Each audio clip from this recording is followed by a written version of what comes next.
Hello दोस्तों, आप सभी कैसे हैं? अरमान मोटिवेशन में आप सभी का स्वागत है।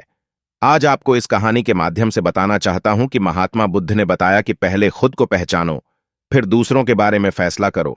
तो आइए सुनते महात्मा बुद्ध की महान प्रेरक कहानी। तथागत यह भी कहते थे कि सबसे पहले व्यक्ति को खुद की पहचान करनी चाहिए। दूसरों की बजाय व्यक्ति खुद के बारे में ज्यादा जानता है।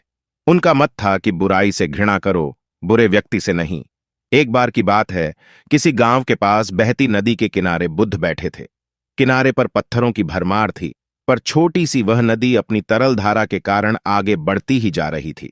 बुद्ध ने विचार किया कि यह छोटी सी नदी अपनी तरलता के कारण कितनों की प्यास बुझाती है, लेकिन भारी भरकम पत्थर एक ही स्थान पर पड़े रहते हैं और दूसरों के मार्ग में बाधक बनते रहते हैं।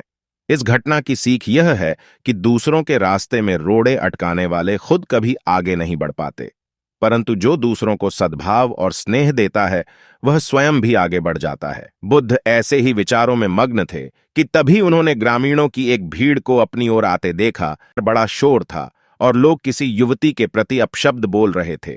तथागत ने देखा कि लोग एक युवती को घसीट कर ला रहे थे और उसको गाली भी दे रहे थे। भीड़ के नजदीक आने पर बुद्ध ने लोगों से युवती को पीटने और अपशब्द कहने का कारण पूछा।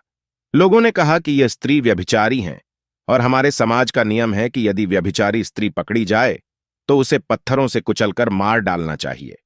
तथागत ने युवती की ओर देखा और कहा, जो तुम चाहते हो वही करो, पर मेरी एक शर्त है कि पत्थर मारने का अधिकारी वही है जिसने कभी व्यभिचार न किया हो और न ही उसके मन में ऐसे विचार कभी आया हो। इतना कहकर तथागत शांत हो गए। चारों ओर मौन था।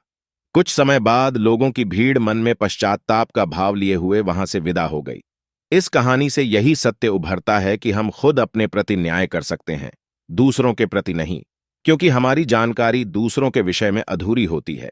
यदि हम किसी के प्रति न्याय करना चाहते हैं तो उसे ऐसा प्यार और स्नेह मिलना चाहिए कि वह खुद ही अपने दोषों को स्वीकार कर ले और उन्हें पुनः न दोहराने का व्रत ले। दोस्तों, यह कहानी आपको कैसी लगी मुझे जरूर कमेंट करें।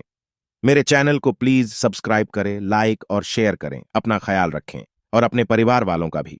फिर मिलेंगे एक नई कहानी लेकर, तब तक के लिए धन्यवाद।